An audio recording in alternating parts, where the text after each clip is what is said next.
What is up, and welcome to another edition of the Mile High Hoops podcast. As always, I am your host, Zach Bai, and as always, I appreciate you spending a sliver of your busy day with me here on the podcast, reacting to a memorable win.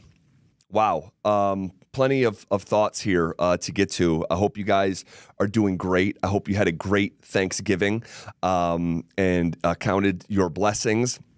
The Denver Nuggets had a game on the road, the second night of a back-to-back against the Los Angeles Clippers without Nikola Jokic, without Jamal Murray, without Aaron Gordon, and they won against a fully healthy Clippers team.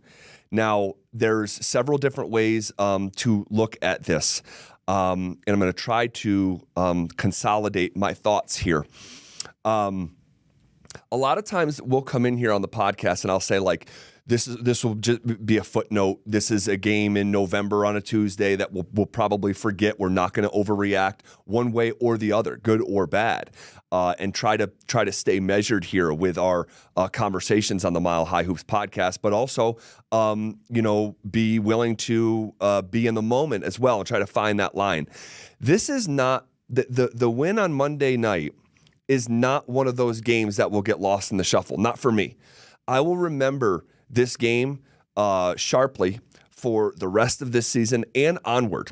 Okay, and I can't say that about too many regular season Nuggets games in the month of November. I just can't.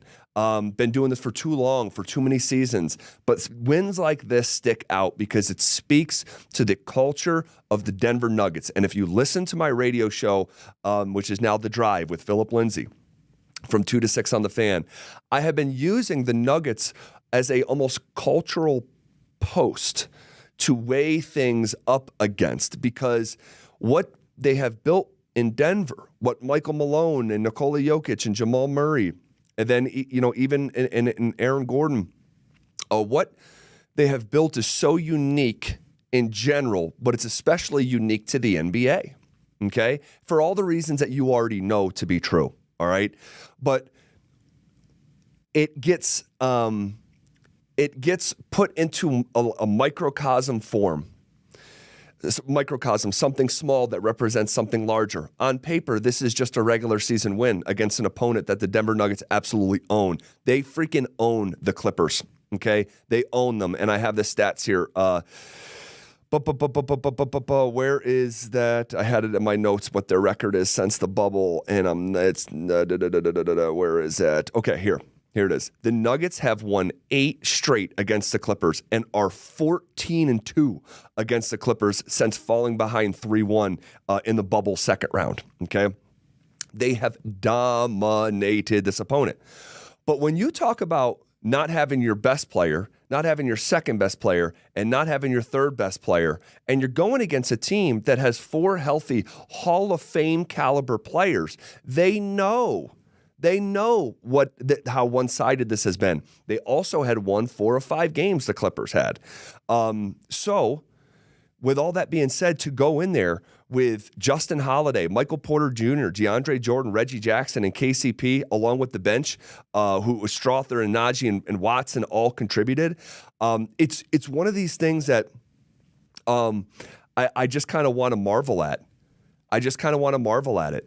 And very rarely am I personally happy for a professional athlete. And I want to make sure you hear that the right way. Like these guys get paid millions and millions and millions of dollars to play a kid's game.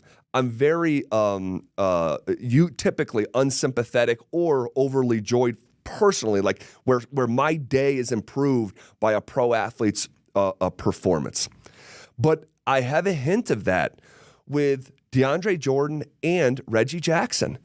Those guys, I am personally and genuinely happy for those older veteran players who were thrust into a starting and 1A type of role for Reggie and DeAndre. And like we may never see this again. I just want to be clear. And I don't think we will with DeAndre. I don't think we'll see it ever again with either of these two guys.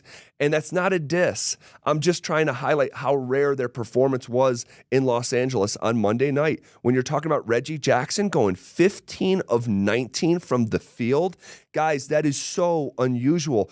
35 points. The Nuggets outscored the Clippers by 25 points when Reggie Jackson was on the floor.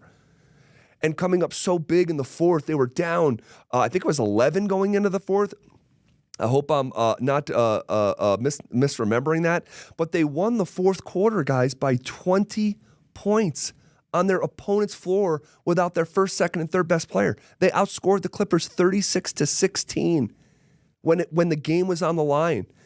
That is a rare example of a manifestation of a excellent culture, the best in the NBA for my money, against maybe the worst in the NBA in Los Angeles. That's why the Nuggets won that game. And it manifests itself by the ball going through the hoop and winning on the scoreboard, but it's so much deeper than that. And the sharp contrast between these two teams' cultures, it was on full display. Full display. But Reggie, and we've talked about Reggie Jackson, I think, for 3 straight episodes. This may be the third or maybe the fourth, I forget. And I had openly stated I was not a Reggie Jackson fan, okay, prior to his time in Denver. And the way that this guy has assimilated and gone above and beyond from the way he plays the game, is approaching the team first aspect of the game, the way he stayed in Denver throughout the summer to be in the gym here with the younger guys. I am personally happy for Reggie Jackson. And he and DeAndre both doing it against their former teams. We talked about this a week ago, I think, with it was KCP. It was against Detroit, talking about their former teams. And the way that Reggie Jackson gave a middle finger to the Clippers is hysterical because they left him in their rearview mirror, all right? And that guy was on the freaking buyout market. And there he is back in your barn, busting your butt as Bones Highland is sitting on the bench watching. DMP, coach's decision. How's the bright lights of Los Angeles going for Bones Highland? How is that going? Because you're not even checking into the game, and the guy that they got off the street to replace you is putting 35 on your current team. Take that for data. To quote David Fizdale, take that for data. I absolutely love it. And DeAndre, this was a game from 2016. 21 points, 13 rebounds. It's absolutely insane. He was a plus 17 when he was out there. This was vintage DeAndre Jordan to a level that we definitely hadn't seen in Denver, but he was also distributing the ball. The guy had 5 assists in the first 3 quarters. Just hitting cutters and we've seen this, with front court players that almost try to assimilate to Jokic's game a little bit. None more famously for me than Mason Plumlee, who would try to squeeze in a coin slot window backdoor once a game that resulted in a turnover or a kick ball, and then once out of every 10 times it would work and give him the license to do it again. DeAndre had a little bit of that. Just cut, I'm going to find you. Wait, what did DeAndre Jordan just say? So I absolutely freaking love it. And I hope that you are as happy for those guys as I am, because DeAndre he genuinely looked like 2016 DeAndre Jordan, finishing everything. The two-man game between Reggie Jackson and DeAndre Jordan, it was Jamal Murray and Jokic light. It really was. DeAndre is finishing alley-oops with one hand, with 2 hands. In the first half, he had the reverse alley-oop. That was seriously problematic for the Clippers. It really was. And, getting stops in that fourth quarter, Paul George airballing, Paul George hitting the side of the backboard, bringing back memories. Just so freaking funny, man. And, Peyton Watson getting stops in the fourth quarter. Zeke Naji didn't shoot it well, didn't shoot it well from the field, but he actually pulled down 7 offensive rebounds and didn't have a single defensive rebound. I'm not going to put it in the machine to find out last time that's really rare to have 7 total rebounds and all of them be offensive. That's like almost bizarre. But he was fighting like hell on the offensive glass, man, and give him credit. To Reggie Jackson's 13 assists, it felt like more than half of them went to DeAndre. But this has been put out there on social media, and it's 35 for Reggie Jackson, 35 points on 15 of 19 shooting, 78% from the floor with 13 assists and 5 rebounds. It literally hasn't been done since Wilt Chamberlain. So it's one of these like classic not since Wilt stats that has nothing to do with Nikola Jokic, which I didn't have that on my Monday bingo card on November 27th. But there he was, man. I freaking love to see it. And Malone after the game, if you watch the post-game stuff, like he was pouring it on these guys and just how special and unique of a win it was. And so I love it. I absolutely love it. On the heels of the Spurs win, which kind of felt like a get-right game, which they really dominated from start to finish against San Antonio on Sunday evening. So second night of a back-to-back on the road where you start at home, go on the road, and now it's full custody over the Clippers. It's full freaking custody. I hate that basketball team, by the way. And you guys know if you've been listening for a while, like I'm a fan of the game first. Like I love this sport. I loved playing it. I love talking about it. I could do the 4-hour show. I could do the 4-hour show on basketball every single day. And I want to like a lot of these players, like Kawhi Leonard and Paul George specifically. I'm not a Harden guy at all, and certainly not a Russell Westbrook guy. But they are just not a fun team to root for. They feel like front runners. They feel like they've been microwaved as a team. Just they put it together and let's nuke it and let's fast forward the process that for Denver has been so lengthy and with a patience filled. The Clippers are the opposite. Everything that the Nuggets are currently, it's the opposite representation for the Clippers on the total other side of the spectrum. James Harden, 11 points, 3 of 7 shooting. I mean, Paul George, 6 points on 2 of 13 shooting. It's just so wild, man. But we see this, from time to time in the NBA when stars are out and a group is galvanized for a game. If they played the game 2 times in a row, I promise it wouldn't have this result. But for a one-off, guys can get up for it, man. And hard work beats talent when talent doesn't work hard. And I thought that was a great example of that on Monday night. Michael Porter Jr., really struggled from the field. Now, he did have 10 rebounds, did have 3 assists. Give him credit for that, all right? Give him credit for that.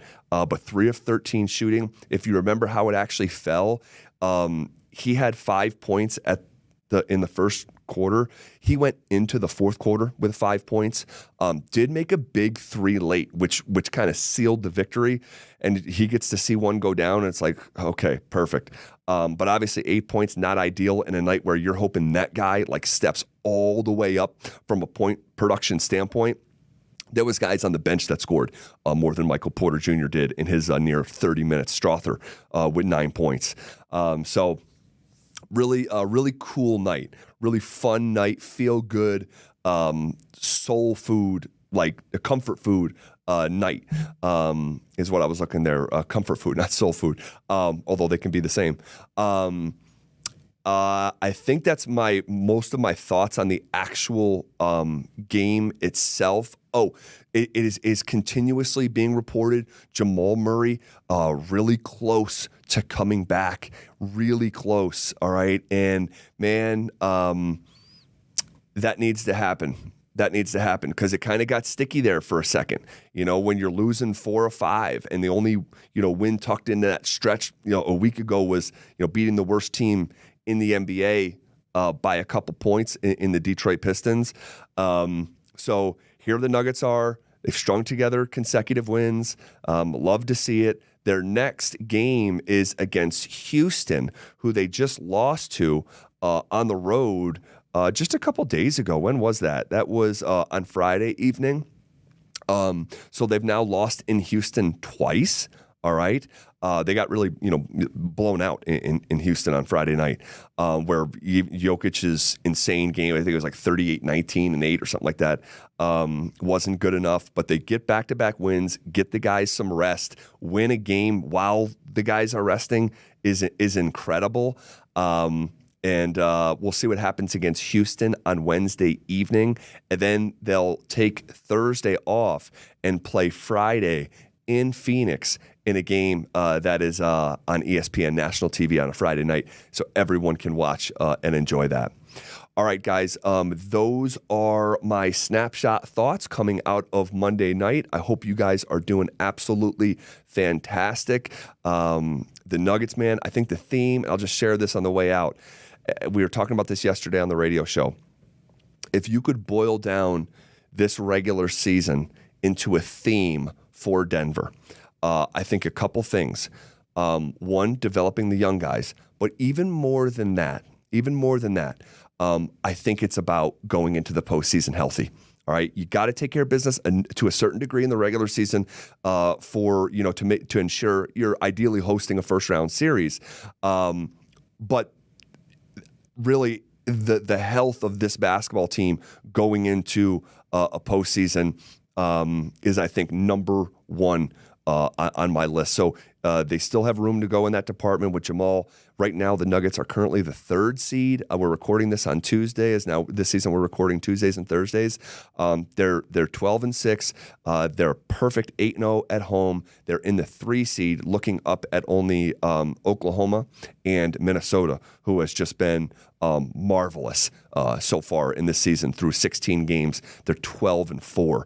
The T-Wolves are. So, all right, we're going to leave it there for now, guys. I hope you have a great couple days. We'll check back in on Thursday, reacting to the Rockets game, which will be on Wednesday evening, and looking ahead to the Phoenix game on ESPN on Friday night. And whatever happens at home against the Rockets on Wednesday night, you already know. We're going to be talking about it right here on the Mile High